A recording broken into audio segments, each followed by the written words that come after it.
மிதுன ராசி அன்பர்களே, உங்களுடைய கிரக நிலையை வச்சு பார்க்கப்ப லக்னத்தில் செவ்வாய், 1ஆம் பாவத்தில் செவ்வாய்.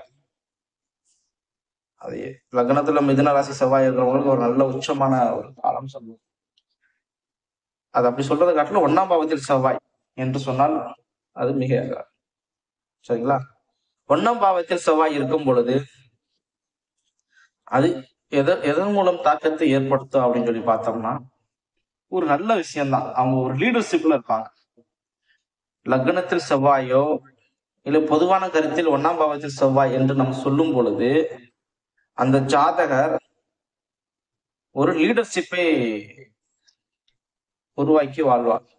தலைவன் மாதிரி இருப்பாங்க. ஒரு ஃபேக்டரியிலன்னா ஒரு சூப்பர்வைசர் இருப்பாங்க, உங்களுக்கு கீழே ஒரு 50 பேர் இருப்பாங்க. ஒரு கன்ஸ்ட்ரக்ஷனை பொறுத்த வரைக்கும் ஒரு கன்ஸ்ட்ரக்ஷன் மேனேஜர் இருப்பாங்க, அவங்களுக்கு கீழே ஒரு 200 பேர் இருப்பாங்க. இந்த வீட்டுல பொறுத்த வரைக்கும் அவர் தான் குடும்ப தலைவனா இருப்பார். அவர் சம்பாதிச்சுதான் மத்தவங்க வாழ்ற மாதிரி இருக்கும். இந்த மாதிரி ஒரு தலைவன் பொறுப்பை ஏற்று இருப்பாங்க. 1ஆம் பாவத்தில் செவ்வாய் இருப்பது வந்து ஒரு தலைமை பொறுப்பு. புரியுதுங்களா. 3ஆம் பாவத்தில் சூரியன், அதனுடன் சேர்த்து 3ஆம் பாவத்தில் கேதுவும், 2ஆம் பாவத்தில் குருவும், சனி பகவான் 10ஆம் பாவத்தில், ராகு பகவான் 9ஆம் பாவத்தில் இருக்கின்றனர்.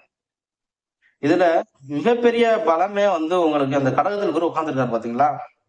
2ஆம் பாவம் மிதுனம், அடுத்து கடகம். அதுல குரு உட்கார்ந்துருக்கிறது வந்து உங்களுக்கு மிகப்பெரிய பலம். மிகப்பெரிய பலம். அள்ளி கொடுக்கிறார், கிள்ளி கொடுக்கல, அள்ளி அள்ளி கொடுக்கிறார்.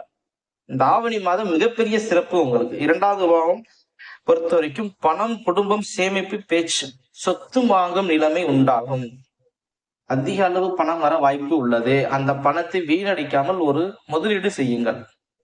இந்த ஆவணி மாதம் உங்களுக்கு மிகப்பெரிய ஒரு லாபமான ஒரு மாற்றத்தை ஏற்படும். உங்கள் ராசியிலே செவ்வாய் இருப்பதால் அவசரம், கோபம், பதற்றம் போன்றவற்றை தவிர்த்து நீங்கள் இந்த ஒரு லாபகரமான விஷயத்தை நீங்கள் மாற்ற வேண்டும். 10ஆம் பாவத்தில் சனி இருப்பதால் தொழிலில் பொறுப்பு அதிகரிக்கும். வேலைப்பளு அதிகமாக இருந்தாலும் அதற்கான அனுபவம் எதிர்காலத்தில் பெரிய பலன்களை தரும். புரியுதுங்களா. 3ஆம் பாவத்தில் சூரியன் இருப்பதால் முயற்சி செய்யும் தைரியம் அதிகரிக்கும். நான் ஏற்கனவே சொல்லிட்டேன், இந்த மாதம் உங்களுக்கு தான், மிதுன ராசிக்கு தான் இந்த மாதம் மிகப்பெரிய ஒரு மாற்றத்தை, ஒரு நல்ல மாற்றத்தை ஏற்படுத்தும். உங்களுடைய அதிர்ஷ்ட எண்கள் என்று பார்க்க போறோம் 3, 5. அதிர்ஷ்ட நிறம் பச்சை, திசை வடக்கு. மிதுனத்துக்கு வந்து பொதுவா கிருஷ்ண அவதாரம், அதாவது விஷ்ணு அவதாரம் உள்ள கோவிலுக்கு செல்வது மிக சிறப்பு.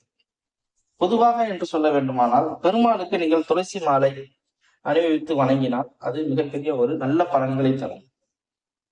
கண்டிப்பாக உங்களுக்கு விஷ்ணு அவதாரம் இருக்கும் கோயில்களில் நீங்கள் செல்வதை கடைபிடிக்குங்கள். அது எப்ப போகணும் அப்படின்னு சொல்லி பாக்குறப்ப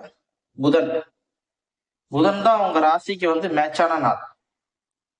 அந்த புதன்கிழமைகளில் நீங்கள் அதிகாலையில் பெருமாளை தரிசிப்பது மிக நன்று.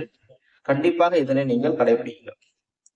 அடுத்த ராசி அப்படின்னு பாக்க, நம்மளுடைய ராசி பலன் தொகுப்பு பிடித்திருந்தால் இந்த சேனலை நீங்கள் சப்ஸ்கிரைப் செய்யுங்கள், லைக் செய்யுங்கள், பெல் பட்டனை கிளிக் செய்து கொள்ளுங்கள்.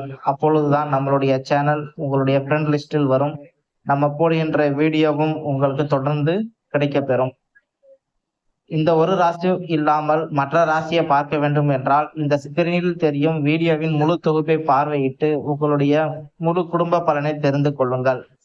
நன்றி, வணக்கம். அனைவரும் வாழ்க, நாமும் வாழ்க.